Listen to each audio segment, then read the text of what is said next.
Oh yeah, I went to a rough school in Heanor, Monday Street Boys School, where I was bullied, horribly bullied, and they wouldn't even let me use the toilet. And several times I arrived home with soiled underwear, and well, my mother, she just shook her head. She said, "You mate work for me." So that not a lot of sympathy was shown, and they were very ashamed of me because I wouldn't fight in the playground. I couldn't play football. And I remember my dad saying, "Hey, can I fancy a lass? Hey, can I knock back a pint? Hey, can I kick a ball? If you don't play football, oh, there's something funny about you."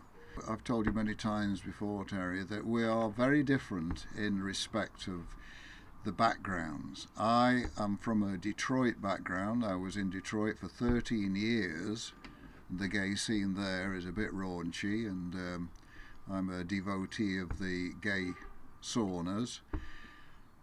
And you had nothing like that in your background at all. You were married with children when I met you. So I felt very guilty of the possibility of breaking up the family. I came from an area where I was married to a woman for 13 years. My family obviously knew I was gay. I never told them. It was never openly discussed because my mother was very, very anti-gay.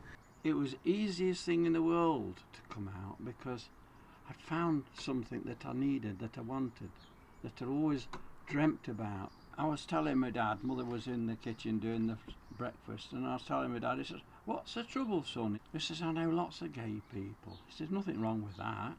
Whereas my mother, she couldn't cope with it. For many years I was living in Clown, which is north east Derbyshire. I was at the Valley Comprehensive School. I'd only been there a few weeks, and in the staff room this man finished his work, and he's sitting around a table, staff room, and he leant back and he said, "Oh, well, I've finished everything now.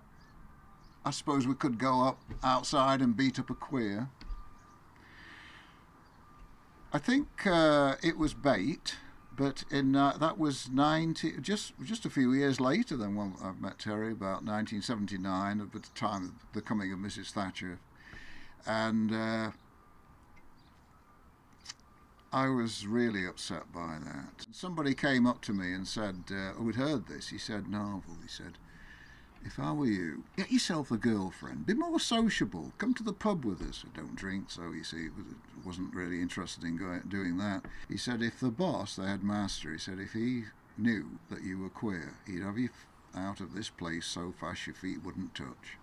Terry insisted. He said, "You go and talk to someone, a counsellor, and see what happens." Pupils would say things to him that he could have helped, but if he did, he'd get the sack for it. Thatcher saw to that, Margaret Thatcher. She made it a rule called Clause 28, where any teacher was forbidden to say anything positive about anybody that was gay. I came out, when I met Narvel, within a few weeks I was out completely. I was given hell for it by the family, by all the friends. They all turned against me, all went for Diane, poor thing, that was my wife. And I was just an alien. But it was a hell of a job, and I went through hell with it, and Narvel did too. But my goodness, the alternative is, we know a lot of people now that are married or staying married, but they're completely gay. And I just think to myself, just imagine, Terence, just imagine if you were still married and all the things that are moving around, getting better for people, for gay people. Yeah. Just thinking how it's getting worse every day if you're in your closet. And that's why it's the best thing ever happened to me. Absolutely, things are better, but I think, as Terry said a little while ago, there's still a huge amount of homophobia around. We wouldn't walk round Belper with Gay and Proud, we wouldn't do that. We wouldn't even walk hand in hand.